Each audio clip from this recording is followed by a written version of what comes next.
शुहरिणां बाहुभिर्बाहुमेकम्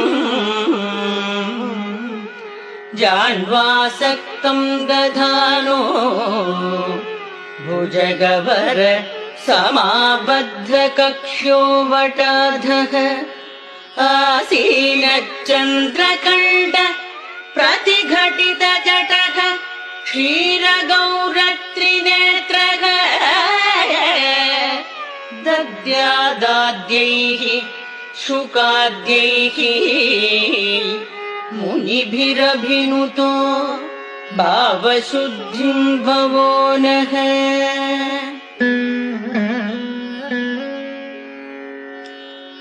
ॐ ओंकारशैलेन्द्रसिंहाय नमः। ॐ ओंकारोद्यानकोकिलाय नमः। ॐ ओंकारनी